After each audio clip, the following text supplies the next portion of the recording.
Bismillahirrahmanirrahim. Assalamualaikum warahmatullahi wabarakatuh. Di sini saya akan membawakan sebuah kitab yang tulis oleh seorang ulama yang sangat terkenal yang berasal dari kota Makkah, bernama Profesor Dr. As-Sayyid Muhammad bin Alwi Al-Maliki Al-Hasani. Kitab ini berjudul Abwaabul Faraj dan cover berwarna coklat.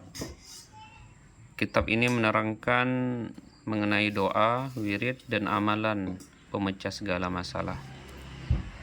Lalu diterbitkan oleh penerbit Kolam dengan latar cover berupa Al-Quran dan tasbih. Lalu mari kita lihat cover sebelah belakangnya. Abwaabul Faraj, pintu-pintu kelapangan hidup.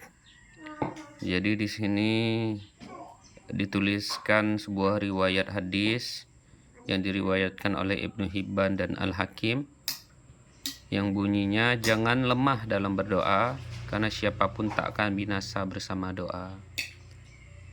Di sini memberikan kita semangat dan motivasi untuk selalu bersemangat di dalam berdoa, karena dengan doa tersebut segala permasalahan kita akan Allah selesaikan, kesulitan-kesulitan kita akan Allah mudahkan, dan tidak ada orang yang binasa karena dia berdoa. Pastilah dengan dia berdoa kehidupannya akan lebih baik selama doanya itu tidak mengandung kemaksiatan dan tidak mengandung unsur pemutus hubungan silaturahim. Kita diperintahkan berdoa, bahkan doa disebut sebagai inti ibadah. Sangat pentingnya doa, sehingga doa itu dikatakan sebagai inti ibadah. Doa adalah musuh bencana. Jadi jika ada bagi bencana itu musuh atau lawan, maka dia itu adalah doa. Maksudnya bagaimana? Ketika seseorang mengalami bencana atau mendapatkan musibah, maka doa itu bisa menjadi penyembuh bagi musibah atau bencana yang ia alami. Atau apabila di suratan takdirnya ia akan terkena suatu bencana atau musibah, tapi dengan berdoa itu bisa menyelamatkannya dari bencana atau musibah itu, atau paling tidak dengan doa itu akan meringankan bencana dan musibah tersebut. Doa merupakan pencegah kemalangan, penyelesai urusan atau peringan kesengsaraan yang sudah kadung berlangsung. Doa selalu berguna bagi siapapun yang tulus memanjatkannya. Allah menyediakan 3 kemungkinan untuk doa yang tidak mengandung dosa dan pemutus silaturahim.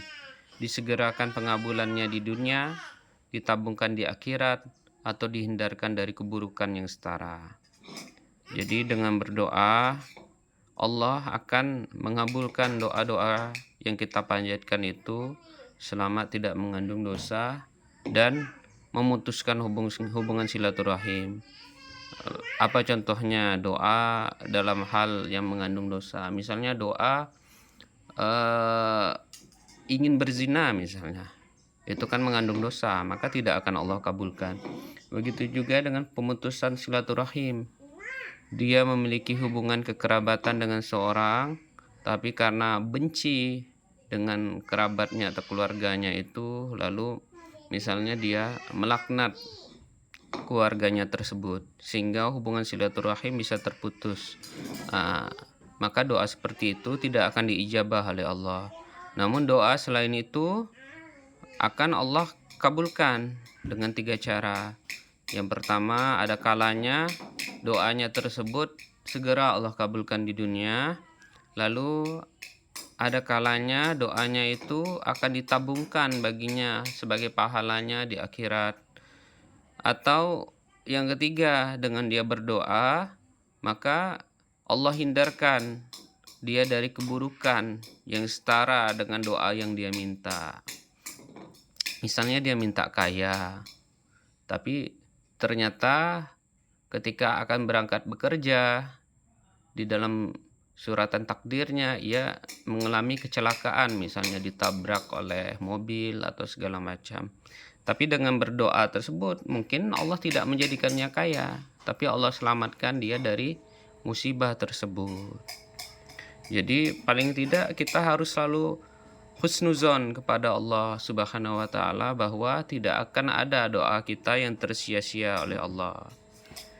Buku di tangan Anda ini tidak hanya berisi kumpulan doa, di dalamnya juga tersaji amalan-amalan pelapang jalan kehidupan, khasiat berbagai surah dan ayat, serta rahasia zikir dan wirid yang diajarkan Nabi, para sahabat, serta para ahli ma'rifat lintas generasi.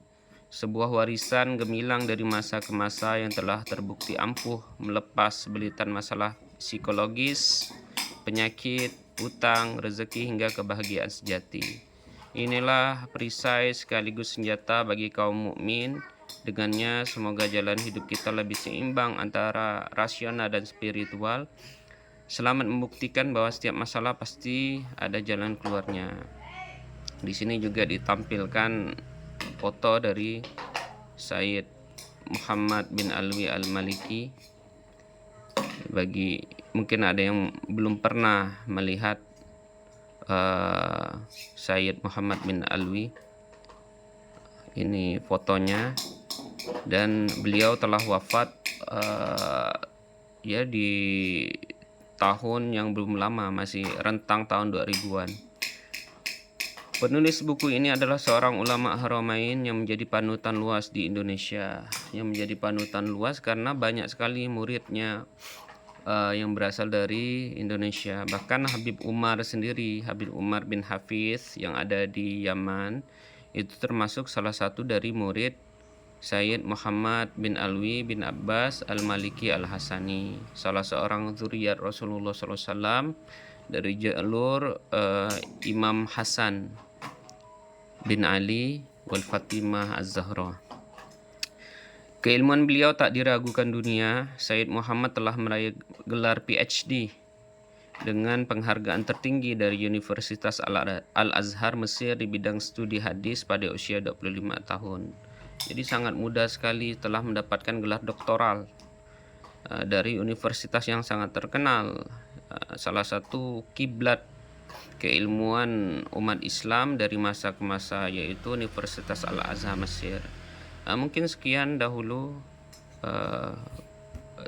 sharing-sharing atau penyampaian yang bisa saya bagikan. Mungkin untuk awalan kita cukupkan hanya pada pembahasan cover. Wassalamualaikum warahmatullahi wabarakatuh.